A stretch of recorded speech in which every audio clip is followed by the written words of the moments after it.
I just wrapped it in a paper stuff that I had out in the garage just because I didn't want. Yeah. I wanted to have something to have it in that's not. Yeah, you wanted to hold on to that beautiful gift from Ireland. Yeah, you did with both hands. No, You wanted to. I'm not going there. That's all right. We'll take it there. We take it there Yeah. every time. No, if that's what this podcast is about, that's not going to happen. Well, we were already. I'm like, not even. The conversation's already rich. Well, we what were. it's not going to be. Yeah, we were already talking about it, and I was like, "Hey, we got to change the subject before Paul comes in because he'll be like, oh my God, guys, already." It's descending into junior high. Yeah, that plane you Adolescent. guys, that private jet had been dubbed Narwhal 1. That's right. Yeah. I mean, Sizemore, whatever it is, it goes 3 times worse if he's there. Yeah. He's an amplifier. He's an amplifier. Well, the Some are acoustic and some plug it in and turn it to 11. Yeah, full tilt. All right. Well, He's got 1 speed. welcome to the first episode of Misfit Social Podcast. Cool. Welcome. It's been a long time coming. We've been talking about this for a minute. Yeah. And big shout out to Jennifer Betts with Recycled Media. Mm-hmm. She has been on me relentlessly to Really? get this podcast going as part of Tunco's branding and just kind of getting the word out. And then as it matured and we started talking through things. Did that kind of come as an impetus from that one podcast you did with the other dude? And you remember I liked it so much. I'm like, Yeah. dude, you should do more of this. Yeah, so that was Brett. He is also part of Recycled Media. Okay. And actually what happened, it's not called ISRI anymore, it's called REMA. But it's a global recycling organization, and they do roundtables every year in Chicago. And so while I was there, met Betts to talk about their company doing digital marketing for us. Yeah. That was a very interesting podcast. It was good. Well, and just in the long form conversation, she was like, "You've got to start a podcast." And I'm like, yeah, I don't know. That's probably not my thing. So she stayed on it for a little Kinda how I bit. feel. And yeah. Yeah. So good to have you guys and looking forward to us starting this podcast together. What do you think? I mean, as far as from where you're positioning yourself, where you're in your life now, like, what do you think about being on a podcast? I know we all watch them, we listen to them. Just what do you think about actually starting and being part of a podcast? I think it's exciting, for me at least, and I think it is for a lot of people, I think we all have something to say, but we also want to avoid any kind of pretense or being pretentious about it. Like, I have something to say the world has to hear, but I love the culture of people involving themselves in conversations, and I think there's something really good. I think the three of us just having a conversation could be of benefit to a lot of people. Yeah, I like we the have some great pretentious side of it. conversations. The pretentious side of it is what kind of keeps you from doing something like this, right? Oh, what do I have to say to be in front of a camera? But I think there's so many great conversations that happen in a back room, and you think, man, I wish that would have been recorded. And sometimes on the phone, and some brilliant things are said, or life-changing, impactful things that are said, and then they're just lost in a little one-on-one or a small group conversation. What encourages me and inspires me for the three of us to have a recorded conversation is the amount of conversations we have had that I've wanted other people close to me to have been there in those conversations. And so that makes it feel, dare I say, necessary, to like make this in a format where people can enjoy it, because we've had some rich. Yeah, I think too, some topics seem like they're not on the public forum a lot, so an opportunity to talk about things that are difficult to talk about. And not that we have all the conclusions, but at least to bring them up, Yeah, exactly. I mean, one of the things that we talked about is we want to talk about the hard issues, right? I mean, it's okay to have those conversations, and also the three of us are not going to always agree. Mm-hmm. I mean, we come from a similar background, but we are definitely not always going to agree.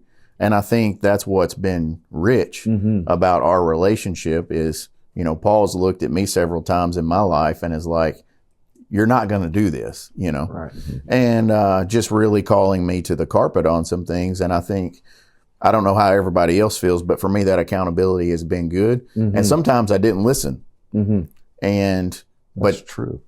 But that didn't stop our relationship. He didn't say, hey, well, you didn't listen to me on this, so I'm done. He kept pulling on me a little bit. And we've been able to have that kind of give and take relationship over the years. Same thing with you and I. And I just feel like that's super valuable. And even being able to do that in this forum, I think is pretty important. Yeah, to share that. And I think phonetically it's fun. So we're saying, and this is my Texas, my Southern drawl coming out, but we say hard issues, but that's really close to heart issues. Yes. And I think in our relationship, we've seen that blend of hard issues and heart issues. We're nearly, it almost sounds like you're saying the same thing. And I know that I need more of that. And I know again, in our conversations, if more people could, I think we're losing the ability to dialogue in our current culture, that if you don't identify with me or if you don't quickly agree with me, then I don't have time for you because I have so many other options. Right. I can just go somewhere else. But is that fully human? Is that what's best for us? Is the best possible version of myself going to come out of always aligning with people who agree with my thoughts? And I would propose, and I think we all would, that I'm better, we're better, having these kind of conversations where we might not, you know, totally agree, and it might not be easy, but it's still respectful and dignified. Yeah, it seems like some people that are in the public eye, they have a very strong opinion. It's like shock jockey level, and they're really hard in a direction, and they really don't give opportunity for the conversation to happen. Yes. For it to, you know, navigate through and for people to arrive. They just come to a really strong conclusion and state it like it's so emphatically, like it's empirical evidence, and then you're just, you know, it stops the conversation. Right. Yeah. And some things are going to be in tension. I mean, you can't resolve some issues. You just can't. No. They're going to stay in tension. And that mystery is growth. I would propose from my background in things, I feel like spiritually there is a place that we need to be willing to inhabit, but it requires a lot of us to do it. And that's tension and mystery. Rabbi Erwin Kula, I love this quote from his book, Yearnings. All conflict is an invitation to go deeper. So if we're always avoiding conflict or our life is based around pain avoidance, we're missing some invitations for growth. I disagree. No, I'm just kidding. You're wrong. That's awesome. I was going to tease that earlier. I was going to be like, you said, we're not going to agree on everything. And I was going to say, I don't agree with that. No. Yeah, I mean, so big objectives for us when we're talking and having guests on is critical thinking, right? We want to be joyful about it, you know, have joy-filled connections. And we want to be, you know, kind. Like we want to be able to disagree agreeably. And I think that's kind of what you're talking about, some of that decorum, the ability to say, hey, I disagree with you, but your opinion doesn't make me afraid. Right. I like it that, you know, the guests will be the subject matter experts, because I always feel a little, undertooled when it comes to that. But if somebody's a subject matter expert, it does make you naturally curious to ply them with questions. And then the conversation naturally kind of evolves, which would be probably the conversations that others would have with that same individual. Yeah. So you do get a well-rounded look at a topic when somebody's your guest. So I'm glad I'm not the guest. I just get to ply the expert with the questions, right? And our hope to practice disagreeing agreeably. Yeah. And disagreement, what was it? Creativity, Inc. Fantastic book on the story of Pixar. The idea, it was the first time I'd ever heard it, is you are not your idea. So to disagree with me is to not devalue me. That's cool. So I want to think that way, that I'm not my idea. So I'm more than the idea that might not be as refined as it needs to be, but I also want to give that to other people as yeah, well. and sometimes we got to change our idea. Yeah. Right. I mean, I don't have the right ideas. Right. I mean, how many times has that happened in your life where you thought you knew what you knew?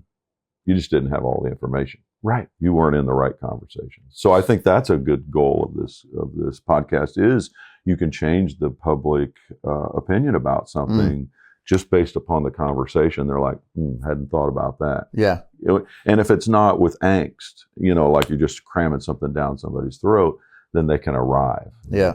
And that's probably not to cut you off, Royce, but I think that's a good transition point. Like when we say kind of where we came from, how we all met. Somebody might ask, well, why is this called Misfit Social? Right? Well, if you look at where we've came from to where we are today, we might be categorized as misfits in some level.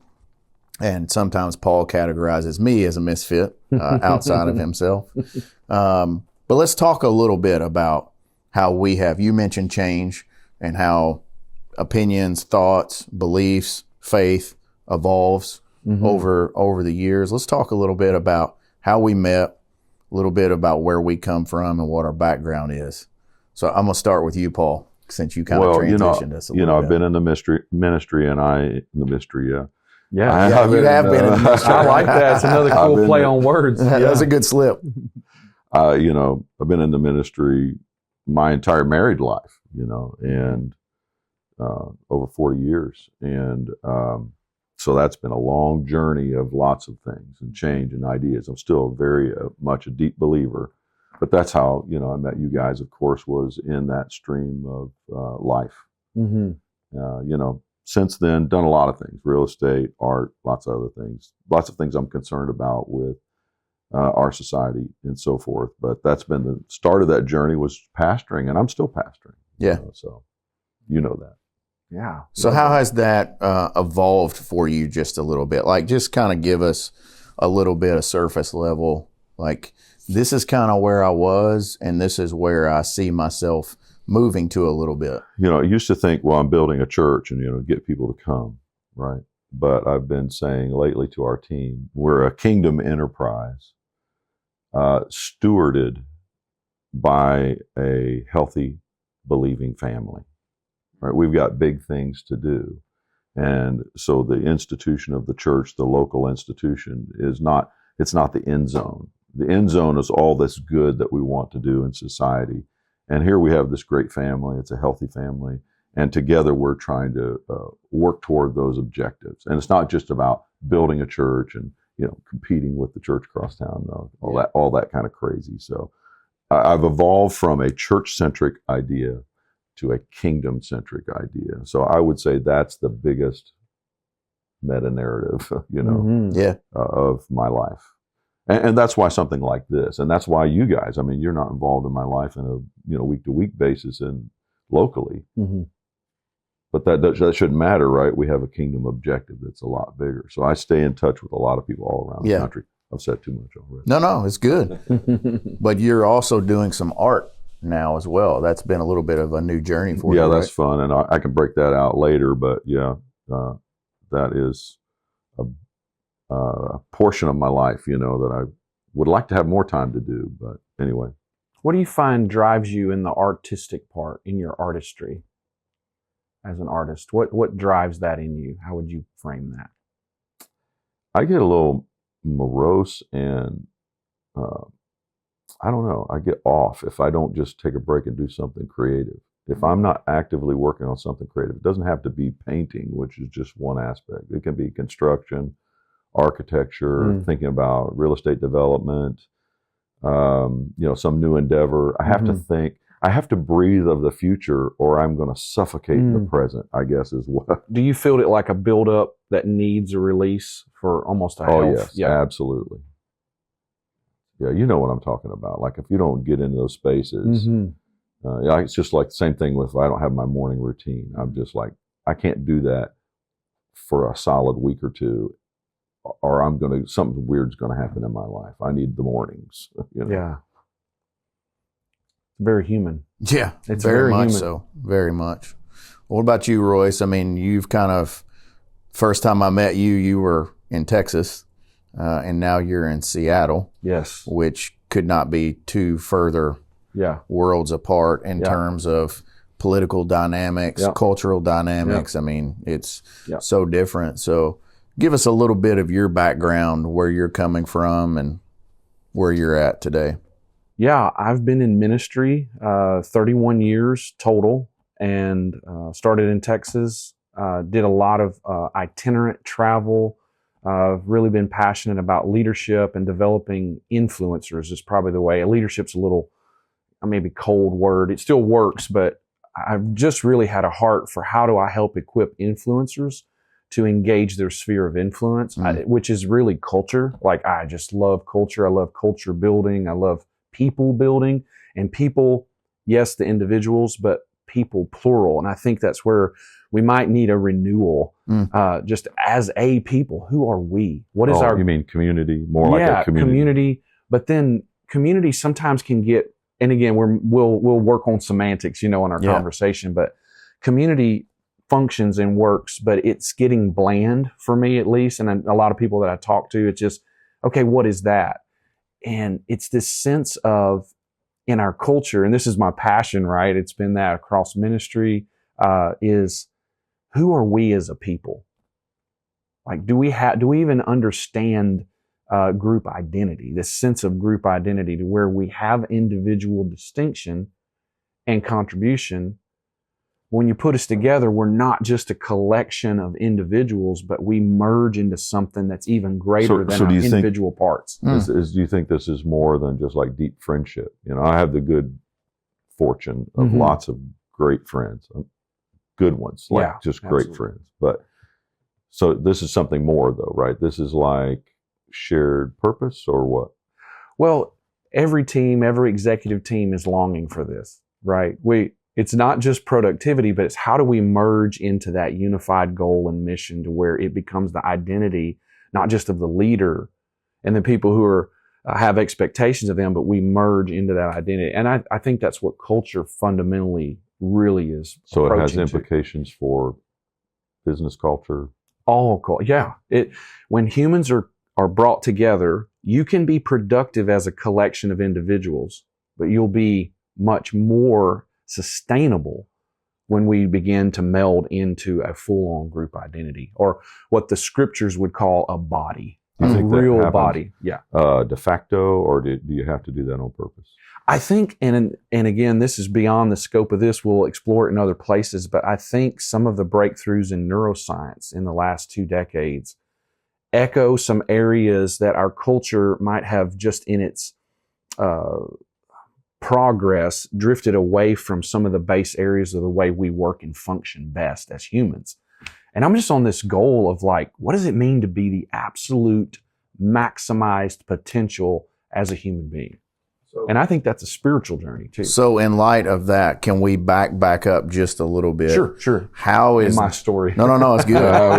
How is that, just like in a couple minutes, how is that different from where you were, like when we met in 2000? Because you believed in community whenever we met in 2000, but something has changed. Is that just your growth and evolution into a more emotional intelligence, or has something shifted culturally, just in you, all three?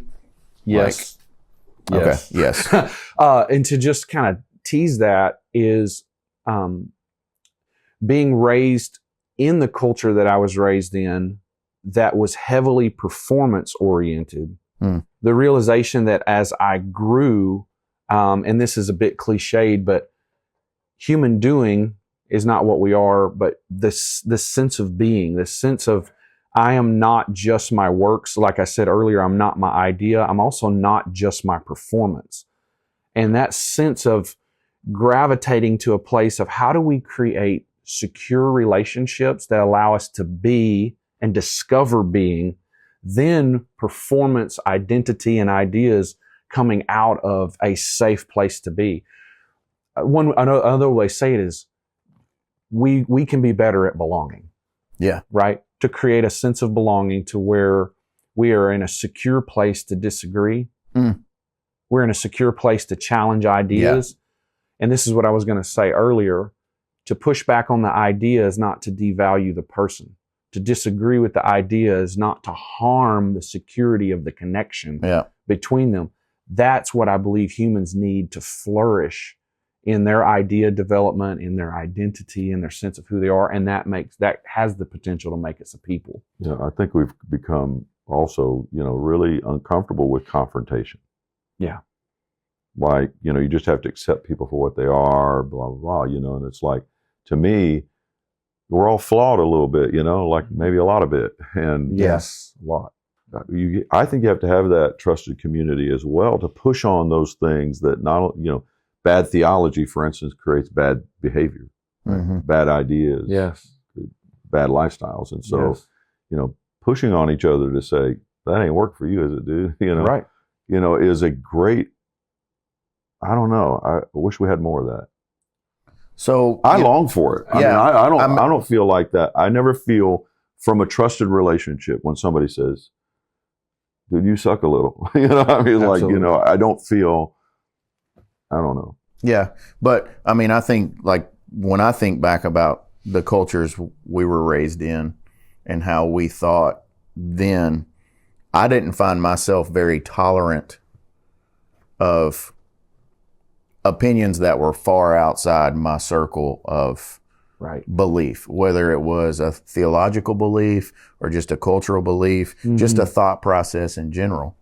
And I don't know I can't rewind. I can think back about where the rest of society was, but I feel like intolerance is on the rise. Yeah, definitely. And it doesn't feel well, doesn't really taste well. In some ways, I think we're more accepting of people today than we ever have been before. But then I also at the same time feel like we're not. Like we can be very, very intolerant. And we are in an election cycle. And you see people who are just abandoning relationships because one person backs this candidate or backs the other candidate. That's so polarized. And I think that's one of the things that, going back to the purpose of this pod, is we want to exemplify, hey, I don't necessarily agree with that, but that's all right. You know, it's not to flow in the stream of everything that's happening, is to be a misfit. Yes. In society, socially, just to think. Right. Like, okay, wait, I'm not going to just check that box because you said it, because everybody's saying it. I really need to wrap my brain around this. And also, hey, there's some rights and wrongs here, like, Well, in a culture where, and these words can be charged, but identity politics, whatever that may mean to you or whoever, that idea that we're grouping around agreement. And in human history, agreement's important, but we got to be careful to not get certain around the wrong things. And we might always want to think through, what else should I be certain about that brings us together instead of pulling us apart. And that's been an important piece in my story. But Cliff, we want to hear from you, like your story. So in bringing us together in this podcast, right? What would you share with us around what brought you to this moment? What's your story been? Yeah. So as I mentioned, Jennifer Betts at the ISRI roundtables was like, hey, this is what you need to do. And my career has evolved from being an early entrepreneur in my teenage years to being in the ministry, to being back in my father's business, to running the business, which is where I'm at today.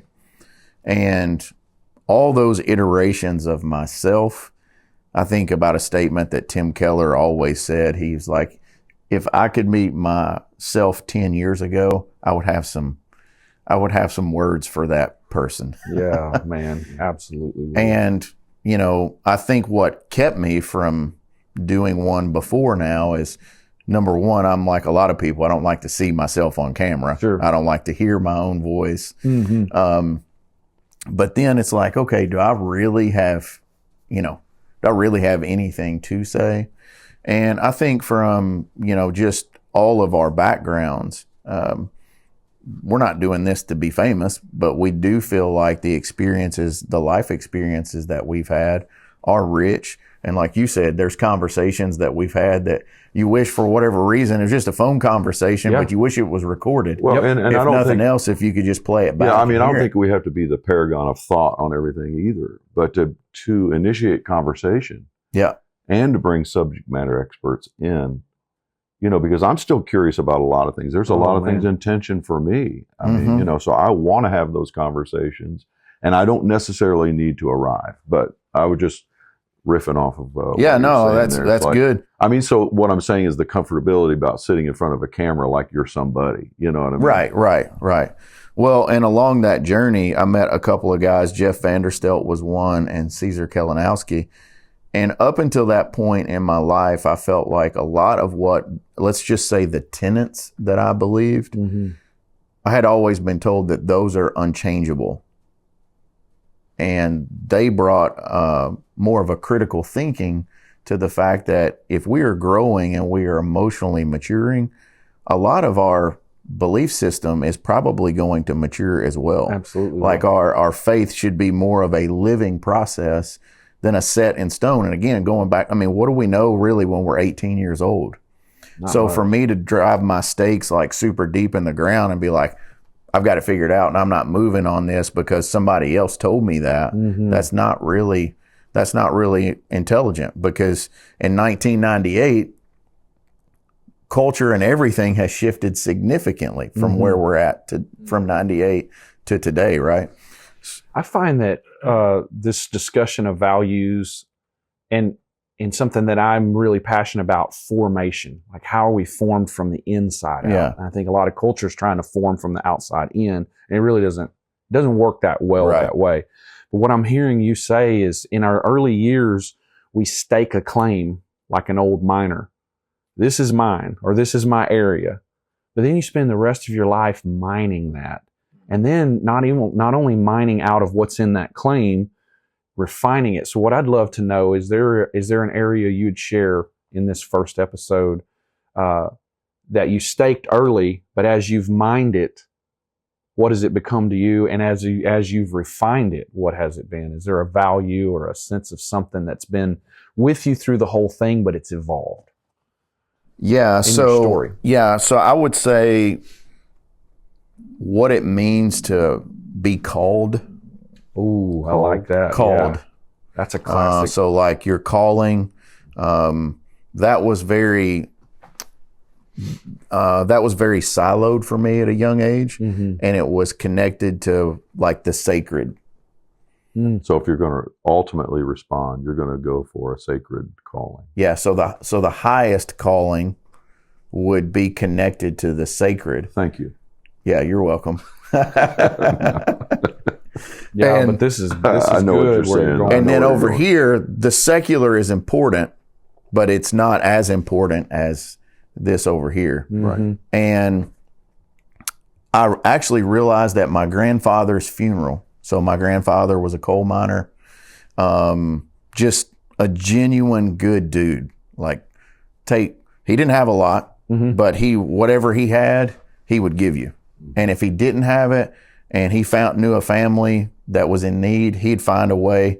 I mean, he didn't have GoFundMe back then. His GoFundMe was to call some of his coal mining buddies and try to figure it out. Like that was his GoFundMe to go build a deck for somebody. And so at that point in my life, at his funeral, I had really been focused on this sacred concept. And I watched about probably 600 people come through a funeral line.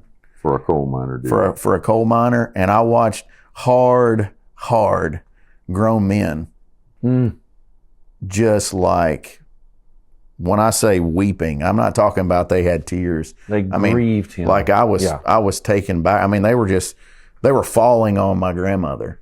Oh. And I'm like, that's the kind of memory that I want to leave. Wow. Like, I don't need whatever I had in my mind. Yeah. It shifted at that point. And so I kind of started going through this evolution of all the different pockets of my life that I had really, I'm not against compartmentalization. I think we have to do that in various ways and forms. But like from a living things out, I was too compartmentalized. Like people would get different versions of me, right? So how would you describe the evolution of this idea, the secular sacred divide? Where did it start, and then where did it come? Because you're telling about in history or in just his life? in his story. I just think that's an awesome piece of your story. Yeah. So just in my story,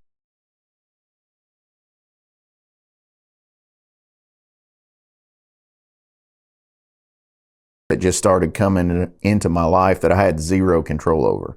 So call that what you want. But it was just coming.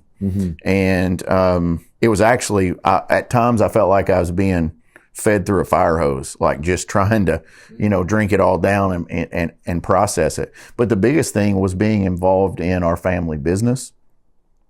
Like I saw that as the secular. And so there were so many opportunities, going back to my grandfather's idea of how am I helping as an owner, as a president, as a CEO. I could say, well, they have jobs. I could say that, but there was more to do. I mean, how do we manage?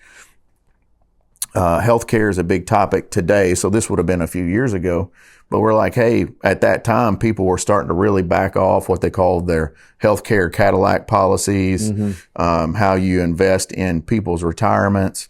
Do you have a pension fund? Do you not have a pension? I mean, there's all kinds of ways to be a better employer than just being like, well, I give them a job.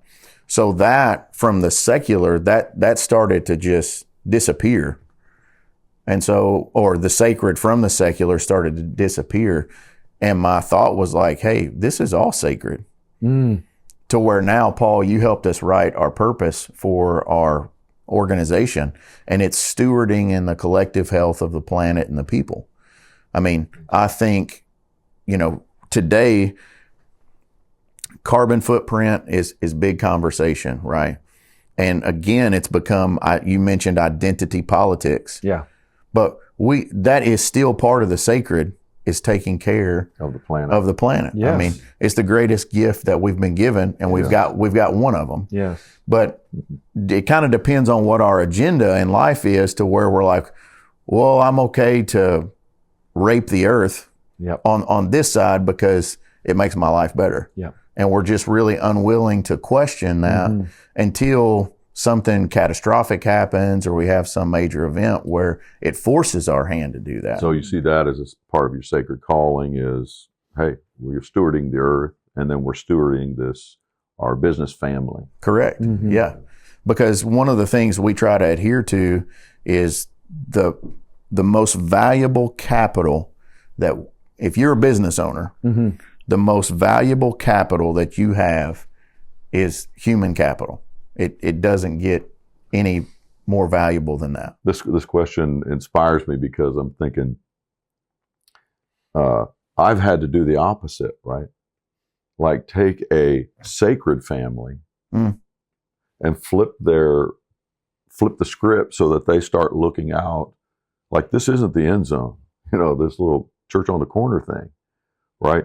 This is where our family gathers like for dinner, but this isn't our thing. This isn't the end zone. The end zone is all that stuff you do out there every day. You're the institution. We're not the institution. You're the institution of the sacred. Yeah. Right. I love everything that you've been sharing in your story too, because it highlights a shift from me to we. Yeah. From me to we. I'm not saying me's not important, but we are so emphasizing it, at least in our culture, that the we is underemphasized, and stewardship is like, I want to care about us, right? Yeah. I want to leave something behind well. I want to take care of something. I want to grow it instead of diminish it. Yeah. And that requires a we focus over a me focus. Yeah. Yeah. And I just think, not to, because for the listeners, when we're talking about sacred, a lot of times the correlation there is the church. And I think the church over the last couple centuries has not done itself any favors, because we don't really see all humanity as sacred. Right. It's still compartmentalized much that it's if you don't sacred. think and believe It's like sacred me. as long as you believe here. Yeah. But there is a point too far to where it's like, okay, now it's my duty to stand against you. Yep. And I just don't believe that anymore. I think our calling is to try to love people as unconditionally as possible. If we're going to sit down and have a critical conversation and a critical thought process, that's okay. We can do that. I mean, that's what we're talking about doing here. Right. But I'm not going to get in their face and be like, you need to be on this side. Right. If they know that you really genuinely see them as a treasure, right? Yeah. You can talk about a lot of stuff. Yeah. But if you come as a combative force, that's what you're going to get back. Yeah. And let me say this real quick, just from a business perspective, I think that's where that goes into our purpose. When we were doing that planning session, he was helping lead that. And the question was asked, okay, well, what is your purpose? And someone said money. Now, for a business, not themselves personally, but for the business, that the purpose was to make money. And so, because he was moderating it, I was just kind of there as a participant as well. And I said, okay, here's the pushback I have on that. If it's about money, when things get unprofitable, we're going to start making cuts. And what's the most expensive things that we can make cuts on? Payroll and healthcare. Yep. Right. And so, is that what we want to be our purpose? Right. And we landed on the fact that it's not. In those years when it's tough, and that's going to happen. Yep. Nobody in the Western world ever wants a lean year, but it's going to happen. Yep. If money is our driver and our purpose, we're going to hurt a lot of people. Yep. You're going to hurt a lot of families. Yep. But if we have it balanced that, hey, part of what we're supposed to be doing is stewarding in the health of those people, that changes your response. Yes. And that's made a difference in our entire team at Tunco. It occurs to me that stewarding is a great word, Beautiful word. because it's like all of life is stewardship, and that is sacred. Yes. How long are we talking here? Couple more minutes. Well, I was just the thing. Yeah, go ahead. I cut you off a minute ago. I love and we'll get into this some more too, but the sacred secular divide, that's not really a divide. The more we dig into this, it's all sacred. When we move from me to we as a priority, if I approach you guys from me, then I'm going to start with how we're not alike. But if I start with the we, I start with what we have in common. Yeah. And I would propose, and that's from a stewardship standpoint, and if our life moves from a we approach, we build from commonality. What do we have in common instead of emphasizing how we're not alike? Yeah. And that's the me approach. Yeah. But if I start with we, what do we already like? What do we like and value together, and work from that? And then I think that reframes the distinction as something sacred. How we're different becomes sacred instead of something to fear or avoid. Yeah. Yeah.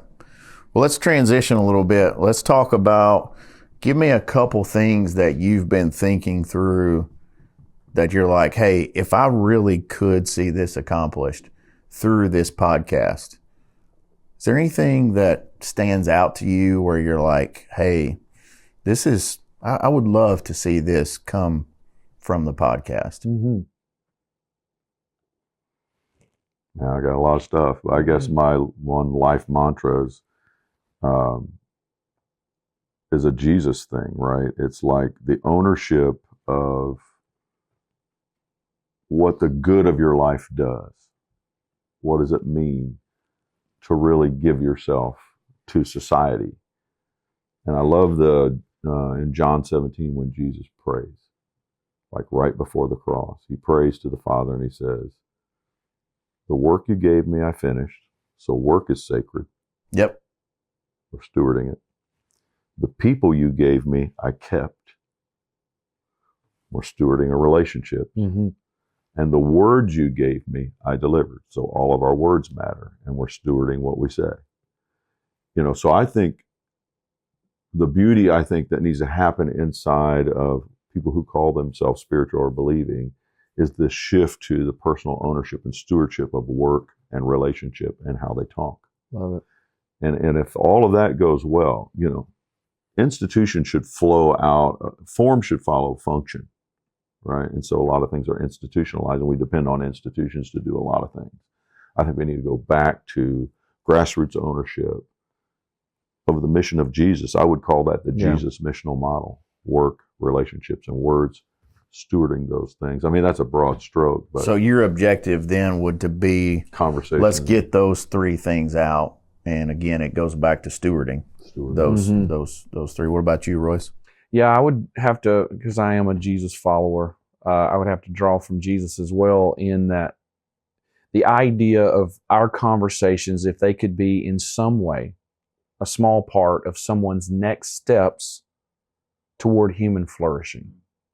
That's a grand idea, but I seriously live my life every day is, how can I add value to this situation? Yeah. How can I add value to this person?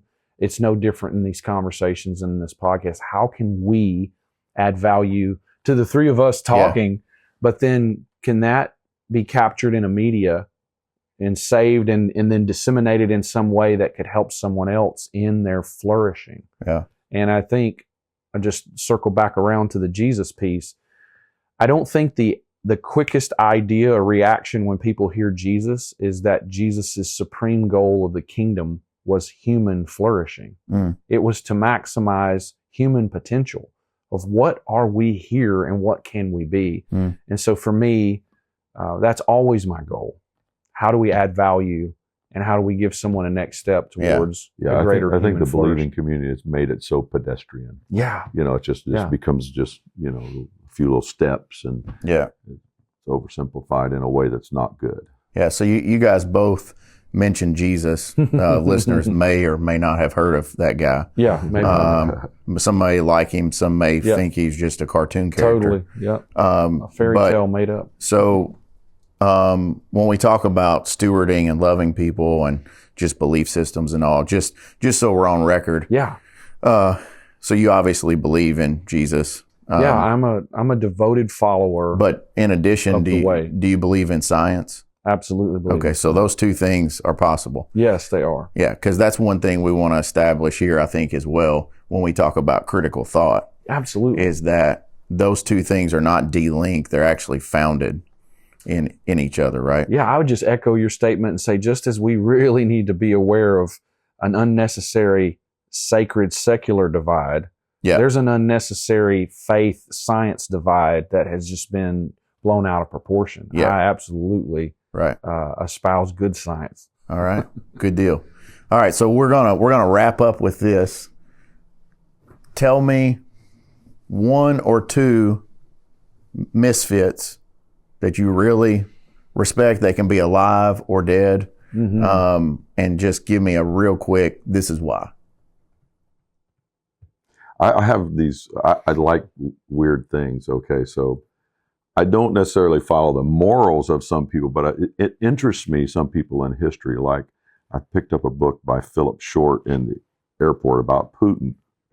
He's not one of my favorite misfits, but I read it because he's definitely a misfit. But it was a current culture thing. But Philip Short, I became a huge fan of his writing. What a guy that can make turn of phrase and use of words. I mean, like, I took notes on a book, not something I usually do, and it wasn't about the content about Putin. It was like, wow, I love the way this guy says things. But then it made me want to read another book of his, which was about Mao Zedong and the rise of communism. And what came out of that book, actually, this is weird. I'm sorry. This is going to sound terrible, but anyway. You're making me feel uncomfortable. I know, right? Communism. No. Yeah. I feel afraid. Yeah. No, but what interested me was how things started in such a microscopic way that became huge. I mean, Mao Zedong just hanging out with 90 people, being chased all over China. Yeah. And it becomes the national thing in less than a decade. So, how small things matter, and small efforts So while they're misfits in a kind of a bad way, I love the thought of some of those guys. Add Marx to that too. Yeah, I know. Well, the way they kind of have that Karl Marx looking beard just a little bit, but yeah, I could go there. No. All right. So those were kind of misfits in a bad way. You got a misfit in a different way. No. I'm trying to think of it, but right now it's not coming to me, to be honest. All right. What about you? Well, and this isn't like Bible thumping, but Jesus is an awesome misfit. And I think we would all, to some degree, say, again, with something as, dare say this, successful, just from an influence, right? 2+ billion people would claim association with Jesus. That's pretty successful from a carpenter in a village of about 150 people. Mm. And he didn't raise arms. He died horrifically. Like, what in the heck is that thing? So that's a cool misfit. And he was a disruptor. He challenged status quo. And I hope that in all of our hard thinking on hard issues, right, that there's like this thought of like, he approaches things so different, we'd never heard it. There's something as simple as like, the last will be first and the first will be last. What in the world is that? And he's just telling us the way we think about things sometimes isn't ordered in the way it really works. Yeah. So I love that. I got to go Martin Luther King. Okay. The peaceful nonviolent resistance that he applies, which honestly, he's following the misfit I just mentioned. Yeah, sure. But this idea that soul power is the most power. Meaning I don't have to raise arms and be violent. And I would echo the teaching of turn the other cheek, right? If someone slaps you on your right cheek, turn them the other also. Well, man, that's like, what? You just let people beat up on you? No, that is an invitation to release a power greater than hitting back. So when you're hit, you're turning the cheek, you make eye contact with your aggressor, and then you're like, all right, if you choose to be this way, then I choose to challenge you. Go ahead, keep doing it. And what that does to people who are watching that display, they're like, don't you lay another hand on them. Yeah, right. Martin Luther King, in standing for his people, it was just absolutely ground shaking in his influence and his willingness to stay committed to peaceful nonviolent resistance, and was articulate. I just read it constantly. Love. Those are two that have meant a lot in my life. Of course, predecessors for him would have been Frederick Douglass, Du Bois, some of the others that in different generations were misfits. I mean, they had to stand out. Of course, they were very articulate, eloquent speakers. Yes. And Abraham Lincoln became kind of a segue between some of that too. Also a misfit. Yeah. All of those guys, their life was threatened. Yeah. Very much. Very much. What would yours be? What would your misfits be? So my first one would be Dave Chappelle. And the reason why for me, Dave Chappelle is in that era of cancel culture, when everybody was like, cancel this, cancel that, he was like, not going to bow. I'm putting my foot in the gas. Because from an artistic narrative, like that is so important to me for free speech, because nobody is off limits. That's the bottom line rule for comedians. Everybody in the room. I love it. No matter, it doesn't matter what your background is, what your skin color is, nothing. Like, you're fair game. We should have him as a guest. I would love to be able to get him as a guest.